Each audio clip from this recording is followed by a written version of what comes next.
À combien est-ce que de personnes vous vous attendez dans la rue, Monsieur Villedieu? À quel niveau vous mettez la barre de mobilisation pour que ce soit un véritable succès pour vous, les syndicats?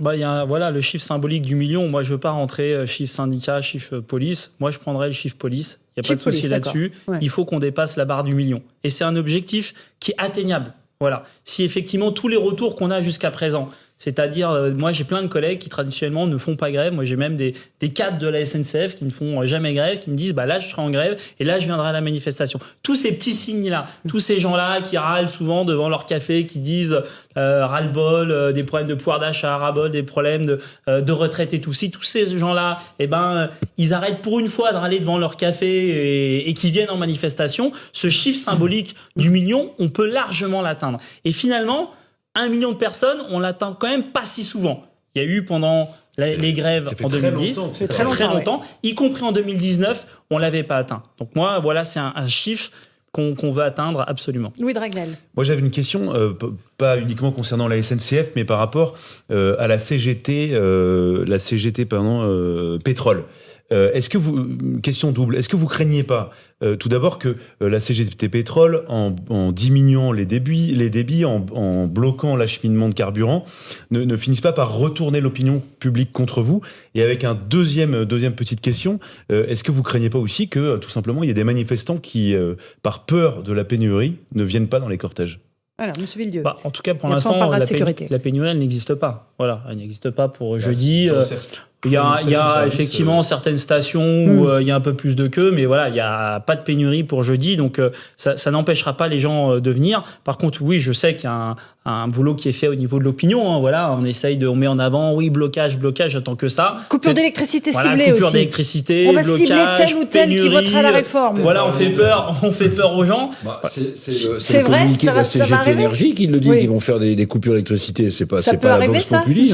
Des coupures d'électricité. Moi, écoutez, je suis pas dans le dev, donc voilà, donc je vais pas parler à leur place. Par contre, ce qui est sûr, c'est que voilà, tout ça est un rapport de force. Voilà, on l'aura bien compris. Hélas, on peut le regretter, mais bon, en France, ça fonctionne comme ça. Et que ce rapport de force, si on veut qu'il soit le moins long possible, il faut qu'il soit le plus important possible. Moi, j'ai tendance à croire, des fois, mieux vaut taper très très fort, pas longtemps, plutôt que finalement, ça s'étiole pendant 2 mois et effectivement, tout le monde en ira à la casquette. Alors, Français qui rapidement, Louis, parce que j'aimerais qu'on passe un sujet bloqués à la fin de la semaine. Venez à la manif, tout le monde. Manifestation. Il y en a beaucoup qui veulent. Hein, voilà. Il y a aussi ceux qui n'ont pas envie de faire autre chose, qui ont envie de travailler, par exemple. Certains pourront travailler. D'ailleurs, certains même pourront travailler jusqu'à 64 ans. Non, bien, ceux qui seront, il répond à leurs besoins. Vous répondez pas à ma question. Non, mais ceux qui seront bloqués, il y a des familles, il y a des gens qui vont vouloir travailler ou pas d'ailleurs, mais qui vont être complètement bloqués. L'avenir des petits, vous allez nous dire, c'est ça? L'avenir des enfants. Oui, vous comprenez qu'il y a des gens qui. Ce qui est vrai, c'est aussi gênés. Oui, je comprends que les gens sont gênés. Du coup, que le gouvernement retire. C'est vrai qu'à un moment donné, je me dis, mais franchement, est-ce qu'on avait besoin de ça? On a une crise inflationniste. On a une crise énergétique qui, d'ailleurs, avec la crise inflationniste, risque d'être une crise économique. On a une crise écologique. Et là, il nous rajoute une réforme des retraites. Objectivement, c'est jamais le bon moment. Est-ce que alors c'est quand le bon Louis, moment? Merci. En tout cas, c'est pas maintenant. Alors, on va juste continuer à parler dans un instant de la réforme technique des retraites, mais là, on a parlé d'1 million de personnes dans la rue, c'est votre objectif. Comment assurer la sécurité dans les cortèges? Il y a beaucoup de commerçants qui sont extrêmement inquiets. On va juste regarder et écouter surtout ce reportage de Michael Dos Santos, et je vous passe la parole, commissaire Lebar, sur comment éviter que ces manifestations qu'on va voir fleurir dans toute la France ne se déroulent mal. Explication de Michael Dos Santos. Comment éviter à tout prix de nouveaux débordements? Jeudi à Paris, mais aussi à travers toute la France, des milliers de personnes sont attendues dans les rues. Des casseurs pourraient se greffer aux manifestants, c'est l'avis de Bertrand Cavalier, expert en sécurité. Le retour des Black Blocs est hautement prévisible. Chaque fois qu'il y a des manifestations, d'autant plus si elles sont importantes, ils essaient de s'immiscer et puis comme d'usage de provoquer des troubles, de s'en prendre notamment au symbole de l'État et au symbole du capitalisme. Donc je crois que de ce point de vue, la menace sera assez élevée. Des fauteurs de troubles difficiles à identifier et à neutraliser, selon cet expert en sécurité. Nous avons affaire à une véritable nébuleuse, c'est la marque même de fabrique des Black Blocs, de ne pas constituer un groupe structuré, aisément identifiable. Donc le défi reste permanent, même si les capacités des pouvoirs publics se sont améliorées depuis quelques années. L'organisation des différents services d'ordre en amont devrait permettre de limiter les actions des casseurs. Pascal Bito-Panelli, spécialiste en sécurité, semble confiant. La préparation, l'anticipation, plus le travail fait avec les syndicats vont sans doute permettre de plus tenir cette manifestation, mais néanmoins, on ne peut pas dire que nous serons face à un risque zéro. La présence de Black Bloc, un premier gros défi pour Laurent Nunez, nommé préfet de police de Paris en juillet dernier. Commissaire Lebars, est-ce qu'il y a un risque de voir ressurgir les Black Blocs qui gâcheraient à nouveau les cortèges de ces manifestations ? Le risque, il est maintenant permanent. Hein. Le mouvement Black Bloc, il faut rappeler que le Black Bloc, c'est un mode opératoire. Hein. C'est pas un parti, c'est pas une association. On va pas taper à leur porte pour savoir s'ils viennent. Ça se constitue au gré, je dirais, des circonstances. Et évidemment, pour le Black Bloc, c'est beaucoup plus facile d'être derrière 1 million de personnes pour s'en servir de bouclier que dans une manifestation où ils sont 300.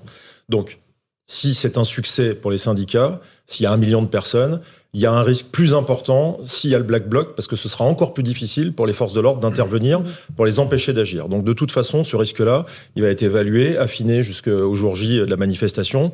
Et puis au-delà du Black Bloc, de toute façon, il faut aussi qu'on regarde, et c'est déjà le travail qui est fait en amont, tout ce qui est appel à des exactions, tous les mouvements anarchistes, anarcho-autonomes, etc. Bon, et ça bouge là ? Qu'est-ce que ça dit ? J'en dirai pas plus, Laurence Ferrari, parce que pour le coup, cette bataille de la communication serait au détriment de mes collègues, mais de toute façon, ce risque-là est pris en compte, il est évalué. Après, qu'est-ce qu'il faut dire ? On a un travail préalable, préliminaire très important dans des manifestations comme celle-là, qui consiste à aller voir sur tout le tracé du cortège, tous les commerçants et leur faire les préconisations de fermer, si possible, dans la mesure du possible, pour éviter que leur vitrine soit descendue, parce que malheureusement maintenant les manifestations sont infestées par des groupes à risque. C'est d'ailleurs aussi l'occasion de rappeler que jeudi, il y aura 99% de gens qui viennent défendre un sujet noble, c'est leur retraite. On peut en penser ce qu'on veut, mais ceux qui cassent, c'est ceux qui font qu'on laisse parfois les mauvais souvenirs sur une manifestation et que le fond de la revendication est oublié. C'est ce qui est un peu déplorable dans le droit à manifester. C'est ce qui fait que d'ailleurs la police, la gendarmerie ont subi souvent les foudres de ceux qui pensent que la liberté de manifester, c'est un droit absolu. Non, c'est pas vrai. Il est encadré. Là, ce qui est bien pour jeudi, c'est que ce sont des manifestations déclarées, organisées par les syndicats. Ça veut dire qu'il y aura des services d'ordre des syndicats et que normalement, on aura ce qu'il faut pour contrôler tout ça. Maintenant, le maintien de l'ordre, c'est pas une science exacte. Donc il y aura quand même des policiers pour faire la sécurité et pas dans les cortèges seulement. On est d'accord, commissaire Lebars. C'est la particularité de jeudi. Il y a deux missions pour les policiers. Dans les cortèges. Il y en a qui seront là pour défendre leur retraite, je vous confirme. Ils vont manifester pour ceux qui veulent y aller, parce que c'est un droit de manifester, non pas de faire grève. Nous, on n'a pas le droit de faire grève. C'est pour ça qu'ils comptent beaucoup sur leurs syndicats aussi pour négocier avec nos autorités ministérielles. Et puis, on aura beaucoup d'autres, beaucoup plus, qui seront employés pour travailler, pour sécuriser toutes ces manifestations afin que ça se passe bien. Fabien Villedieu, un mot de cette sécurisation des cortèges. C'est fini le temps où on venait manifester en famille avec les poussettes ? Bah non. Non. Ça existe encore ? Il n'y a pas de raison que jeudi ça se passe mal. Moi, je ne voudrais pas qu'on fasse peur non plus aux gens. Non, mais attention. On pose la question avec des gens qui manifestent. Je crois à la force du non. Et pour la force du monde, c'est des manifestations pacifiques. Effectivement, si vous voulez venir, moi je crois qu'on peut venir manifester avec nos enfants. Voilà, moi ça tombe bien parce que les deux professeurs de mes 2 filles sont en grève. Donc du coup, sûrement j'irai manifester avec mes 2 filles qui ont 10 et 6 ans. Et j'ai pas envie qu'il y ait des gens qui gazent ou qui cassent. Voilà, je crois à la force du monde. Si on veut une manifestation, tout le monde doit s'y retrouver. Voilà, une manifestation, il ne faut pas uniquement être un jeune capable de courir. Non, on doit avoir des grands-pères, des grands-mères, des retraités, des jeunes. Et je crois, la vraie force, c'est la force du nombre. Louis Dragnel, les prévisions des renseignements sont pour l'instant assez basses sur la mobilisation de jeudi. Alors, il y a une note qui a été faite par le renseignement parisien ce week-end. Et donc, pour l'instant, c'est des chiffres qui me paraissent extrêmement faibles. Mais il y en a une autre qui est en train d'être terminée là, au ministère de l'Intérieur. Alors, celle qu'on a, les premières prévisions, anticipent donc la venue de 30 à 60 000 personnes dans les rues parisiennes. Oui. Je parle juste de Paris. 400 à 800 gilets jaunes, 150 à 300 membres de groupes radicalisés. Moi, voilà, ces chiffres me paraissent avec précaution. Très en dessous de ce qui devrait se passer. Voilà, et sachant, j'insiste simplement aussi sur le dispositif de maintien de l'ordre. Il y aura une grosse quarantaine d'unités de forces mobiles, CRS et compagnie et escadrons de gendarmes mobiles. Donc c'est énorme. Sur bien Paris seulement. Rien que pour Paris. Voilà, il faut aussi savoir que depuis maintenant la crise des gilets jaunes, les CRS comme les escadrons gendarmes mobiles sont vraiment rompus à ce type de manifestation, ont vraiment plus que professionnalisé chez les CRS, les sections de protection et d'intervention qui sont spécialisées dans l'extraction de manifestations violentes. Chez les gendarmes, ça s'appelle les pelotons d'intervention. Et puis maintenant, il y a les brigades de répression de l'action violente, à moto notamment, qui ont été mises en place par l'ancien préfet de police de Paris. Donc il y a quand même des professionnels du maintien de l'ordre très aguerris qui vont être déployés à Paris, mais aussi dans toute la France. Et justement, David Lebars, commissaire, dans toutes les régions aussi, il y aura ce type de dispositif. Oui, alors c'est pour ça qu'il faut être prudent sur les chiffres. On est lundi, la manifestation c'est jeudi. Je suis d'accord avec Luc Dragnel, je pense que les prévisions sont un peu basses, mais elles datent de ce week-end, donc elles vont être revues au jour le jour. Et puis effectivement, la demande de forces mobiles à Paris, elle est de 40 forces aujourd'hui, mais enfin, elle va évoluer aussi en fonction de l'évolution de la prévision de la manifestation parisienne et des cortèges qui peuvent avoir lieu en province. Il ne faut pas toujours oublier nos camarades en province qui parfois n'ont pas beaucoup de forces mobiles pour gérer parfois des zones difficiles. Évidemment, je suis d'accord avec M. de Villedieu. Alors d'abord, je peux être que d'accord avec lui parce que c'est la première fois que j'entends un syndicaliste qui met en avant le fait que les chiffres police sont fiables. En tout cas, ce sera le seuil d'acceptabilité pour vous. Je le dis avec le sourire parce que les chiffres police sont largement souvent plus près de la réalité que ceux des syndicats qui ont un autre jeu à jouer, c'est normal. Mais la réalité, c'est que le nombre nécessite des forces, même si ça se passe très bien. Une foule, plus elle est nombreuse, plus il faut de forces mobiles, parce que le but, c'est qu'à la fin, la foule soit bien guidée, bien orientée. Et le pied, je dis ça, c'est un peu trivial pour les policiers ou les gendarmes, c'est qu'une manif se passe bien avec le sourire et que les gens rentrent chez eux et que tout le monde dise merci. Nous, on en a par-dessus la tête des manifestations qui dégénèrent. Il faut rappeler quand même pourquoi une manifestation fait qu'il y a des vilaines images et de la violence. C'est toujours de la faute de ceux qui créent de la violence, donc des groupes à risque. Et la police ou les gendarmes, ils sont là en répression, en opposition pour protéger les citoyens et pour faire en sorte que ça s'arrête. Puis on parle jamais des commerçants ou des victimes, mais les gens qui sont sur ces trajets, j'aime autant vous dire qu'eux, ils en ont plus que ras la casquette d'avoir leurs vitrines qui descendent, vu le coût que ça représente, et parfois des abandons de compagnies d'assurance qui n'assurent plus quand il y a 3, 4, 5 vitrines qui sont tombées. Donc voilà, tout ça, c'est l'intérêt de tout le monde que ça se passe bien et qu'il y ait une manifestation familiale. Et là, David, commissaire, c'est aussi des cortèges de syndicats, donc il y a des services d'ordre. Oui, mais c'est aussi un des bons points de jeudi, c'est que les syndicats ont leurs services d'ordre, même s'ils sont peut-être moins nombreux qu'avant, mais ils vont se structurer, s'organiser. Ça, c'est une autogestion, une autorégulation qui fait un bien fou à tout le monde. Attention, c'est pas la panacée. On a vu des manifestations au 1er mai. Souvenez-vous de Martinez qui s'était plaint d'avoir été gazé par la police. Il avait oublié de préciser qu'avant, il y avait un Black Bloc, enfin en tout cas un groupe hostile qui avait voulu s'en prendre à la tête de cortège et à la CGT. Et c'est la police qui était intervenue pour faire cesser ça. Et quand la police intervient, les moyens pour disperser des foules hostiles, c'est souvent du lacrymogène. C'est à regretter, mais c'est en général pas nous, pas policiers, qui déclenchons les hostilités dans les manifestations, ça se saurait. Fabien Villedieu, ça vous a déjà arrivé d'être gazé, enfin prendre du lacrymo en manifestation ? Oui, trop souvent. Et c'est vrai que si on veut qu'il y ait du monde, si on veut qu'il y ait de la masse, il ne faut pas qu'il y ait ce type de gazage parce que vous n'allez pas venir avec votre gosse pour qu'il se fasse gazer. Donc moi, je déplore tout ça. Je sais que c'est depuis un certain nombre de temps, les manifestations ont un peu tendance à dégénérer. Il n'y a pas de raison que celle-ci dégénère. Je pense que on a une occasion historique de mettre du nombre. Je ne dis pas que les chiffres de la police sont meilleurs que ceux des organisations syndicales. Je dis juste que je ne veux pas rentrer dans le débat.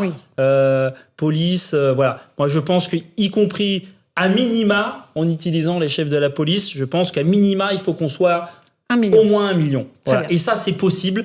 C'est possible pourquoi ? D'abord parce qu'on a d'excellents retours à droite et à gauche, et ça ne concerne pas que les raffineurs, ça concerne tout le monde. Je peux vous dire que des gens qui ne veulent pas bosser à 64 ans, il y en a partout, parce qu'il y a plein de gens qui ont des métiers pénibles, physiques pénibles, mais aussi il y a des gens qui ont des métiers pénibles psychologiquement. Il y a plein de gens qui sont des cadres, qui n'ont pas des métiers physiques, mais où il y a une telle pression, un tel stress en permanence qui ne se voit pas. Bosser jusqu'à 64 ans en se disant c'est pas possible. Donc si tous ces personnes-là viennent le 19, on passera largement les chiffres d'1 million et il n'y aura pas de débat syndicat, organisation. Vous restez avec nous, Fabien Villedieu, il est 18h30. On fait le rappel des titres de l'actualité avec Adrien Spiteri.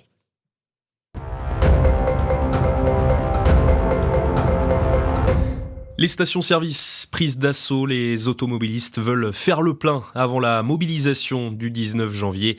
Ils craignent un blocage des raffineries. Ce jeudi, tous les syndicats appellent à la grève pour protester contre le projet de réforme des retraites. La CGT Pétrole participera au mouvement. Un djihadiste français tué en Syrie. Il aurait été tué lors de combats contre l'armée du régime de Bachar al-Assad. Originaire de Nice, le djihadiste avait rejoint la Syrie en 2013. Il faisait l'objet d'un mandat d'arrêt de la justice française.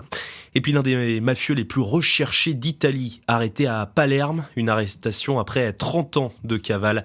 Il avait été condamné en 2000 à la réclusion criminelle à perpétuité pour meurtre.